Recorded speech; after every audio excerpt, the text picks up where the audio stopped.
The first time the letter arrived, it was addressed in handwriting Daniel had not seen in 23 years. The ink had faded to a soft blue, the loops uneven, as if the writer's hand had hesitated mid-thought. He almost threw it away, assuming it was another bill or an advertisement trying too hard to feel personal. But something in the way his name curved across the envelope stopped him. Daniel Hale. No middle initial, no last name shouted in block letters. Just his name, written the way it used to be written by someone who knew how it sounded when spoken softly. He stood in the doorway of his small apartment, the late afternoon light pressing through the blinds in tired stripes. Outside, traffic murmured, and somewhere a child laughed, a sound so light it felt like an accusation. Daniel turned the envelope over in his hands, feeling its thinness, its restraint. There was no return address. He didn't open it until evening. He made dinner first, if reheated soup could be called dinner, and washed a single bowl, drying it with care as though the act itself might steady him. When he finally tore the envelope, his fingers trembled, and he hated that they did. Daniel, the letter began. I don't know if you'll want to read this. I don't know if you'll forgive me for writing at all. But I'm running out of time, and there are things I never said. He sat down slowly, the chair creaking beneath him, the room suddenly too quiet. He knew the voice instantly. Claire. The name moved through him like a current. He hadn't spoken it aloud in years, not even in moments of weakness. He had buried it beneath routines and responsibilities, beneath the careful life he had built after everything fell apart. Yet there it was, alive again, breathing on the page. She wrote about the past in fragments, as if afraid to linger too long on any single memory. She wrote about the summer they met, about the way he used to whistle when he cooked, always off-key, always smiling when she teased him for it. She wrote about the night she left, though she did not explain it, only acknowledged the silence that followed and the years that grew out of it like weeds. I am sick, Daniel. That is the simplest way to say it. I have been sick for a while. There are treatments, but they are no longer working the way they hoped. I don't know how much time I have. I am not asking you to come back into my life. I am not asking for anything. I just needed you to know that I never stopped loving you, even when I believed leaving was the only way to save us both.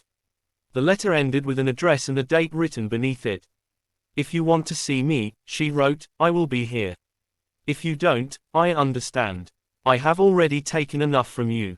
Daniel folded the letter and unfolded it again, as if the words might rearrange themselves into something easier to bear. His chest felt tight, each breath shallow and careful. He thought of all the nights he had spent replaying their last argument, the sharpness of her voice, the way she had looked past him instead of at him. He had told himself he was over it. He had told himself he was whole again. He didn't sleep that night. He lay on his back, staring at the ceiling, listening to the old building settle and sigh. By morning, his decision felt less like a choice and more like gravity. He packed a small bag, left a note for his neighbor who fed his cat when he traveled, and locked the door behind him. The drive took 6 hours. Fields blurred into towns, towns into stretches of empty road. Daniel kept the radio off, preferring the steady hum of the engine to the intrusion of voices. With every mile, memories surfaced uninvited. Claire's laugh in the rain. The way she used to tuck her feet under his legs on the couch. The weight of her absence after she left, how it had filled every corner of his life until he learned to live around it. The video appeared on his screen at exactly 2:17 a.m., when sleep had already abandoned him and silence felt heavier than noise. No title, no thumbnail, just a link that looked unfinished, like someone had dropped it by mistake. A sensible person would have ignored it. Amir didn't. Something in his chest tightened, the way it used to before moments that changed him, though he didn't yet know why. He tapped the screen, not realizing this single decision would quietly reshape the direction of his life. The video began without music, without edits, without warning. A woman stood on a rooftop as the city slept behind her, lights blinking like tired eyes refusing to close. Her face carried exhaustion, not the dramatic kind people perform for cameras, but the kind that settles into bones after years of pretending everything is fine. She looked directly into the lens, as if she could see him sitting alone in his room. Some of you are watching this because you feel stuck, she said softly. Some of you feel like life passed you by while you were trying to survive. Amir froze. His thumb hovered over the screen. He had heard motivational videos before, loud voices, empty promises, but this was different. There was no confidence in her tone, only truth. She spoke slowly, like each word cost her something. She talked about dreams that shrink quietly, about how disappointment doesn't arrive all at once but creeps in slowly, day by day, until you forget who you were supposed to become. Amir swallowed. He had once believed his life would be extraordinary. Now he measured success by how little pain he felt at the end of the day. As the video continued, she told her story. Not in a linear way, but the way pain is remembered, in fragments. Childhood hopes scribbled in notebooks. Parents who meant well but feared instability more than regret. Friends who drifted away when success didn't come quickly. Years spent chasing approval from people who never intended to give it. Amir leaned back against the wall, memories rising uninvited. He remembered the first audition he failed, the polite smile, the "we'll call you," that never turned into a call. He remembered convincing himself it didn't matter, that dreams were childish, that practicality was maturity. He remembered the day he stopped telling people what he wanted to be. The woman's voice trembled when she spoke of her brother. She paused before saying his name, like it was still sharp. He had been her anchor, her loudest supporter, the only one who never doubted her. Then one night, a drunk driver erased him from the world in seconds. She described the hospital hallway, the smell of disinfectant, the way hope vanished with a single sentence from a doctor who couldn't meet her eyes. After that, she said, life felt optional. Amir felt his throat close. He had never lost someone like that, but he knew the feeling of waking up and wondering why you should bother standing up at all. He knew the numbness, the days blurring together, the nights stretching endlessly. She talked about grief honestly, not as something poetic, but as something ugly. The anger, the guilt, the way people expect you to heal on a schedule. She admitted there were days she hated the world for continuing without her brother. Days she hated herself for surviving.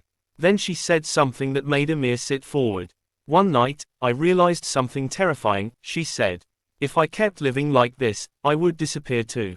Not suddenly, quietly. She described standing in her kitchen at dawn, staring at a sink full of dishes, realizing this was how lives are lost, not through dramatic endings, but through surrender.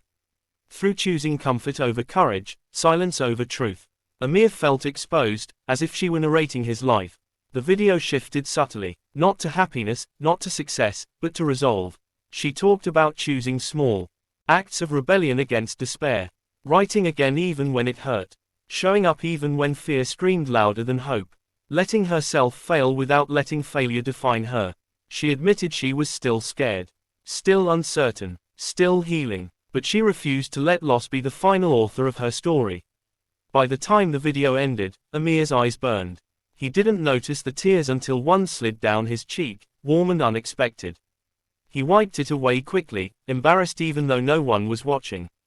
The screen went black. He sat there long after, the room unusually quiet.